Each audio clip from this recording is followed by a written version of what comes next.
আজকে আপনাদের মাঝে শেয়ার করতে যাচ্ছি খুবই মজাদার একটা ভর্তার রেসিপি। এই ভর্তাটা যে এতটা মজা, আর ভর্তা যখনই খাবো তখন একটু মজা করেই খাবো। আজকে হচ্ছে ভর্তা করেছিলাম।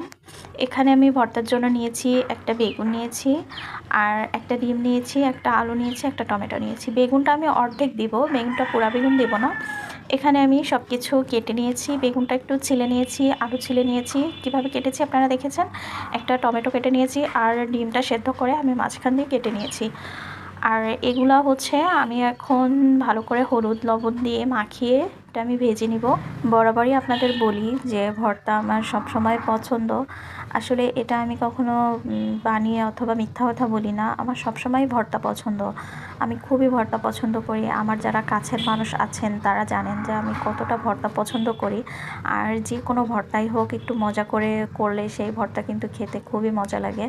তো আমার মতো কারা কারা আছেন ভর্তা প্রেমী আমাকে কমেন্ট করে জানাবেন। আর আমার এই ভর্তাটা আপনাদের মাঝে কেমন লাগবে আপনারা সেটাও আমাকে জানাবেন। তো আমি হচ্ছে এখানে আলু, বেগুন, টমেটো সব কিছু ভেজে নিয়েছি, আর ডিমটাও হালকা ভেজে নিয়েছি। ডিমটা কিন্তু বেশি ভাজা যাবে না, তাহলে কিন্তু শক্ত হয়ে যাবে, ডিমটা হচ্ছে মাখানো যাবে না। আর এখানে হচ্ছে আমি 4টা শুকনো মরিচ ভেজে নিয়েছি। আপনারা যদি একটু ঝাল বেশি খেতে পছন্দ করেন সেক্ষেত্রে একটু ঝাল আর একটু বাড়িয়ে নেবেন, আর যদি একটু কম খেতে পছন্দ করেন তাহলে একটু কম দেবেন।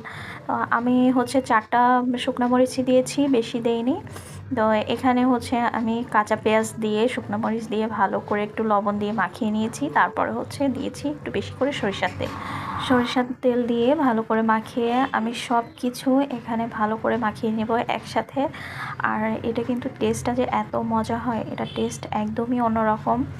আর আপনারা এর মধ্যে একটু ধনেপাতা দিতে পারেন, আমার ছিল না বাসায়, এই জন্য আমি দিতে পারি নাই, আমি এভাবেই মাখিয়েছি। যারা ভর্তা পছন্দ করেন অবশ্যই একটা করে কমেন্ট করবেন। ভালো থাকবেন সবাই, আল্লাহ হাফেজ।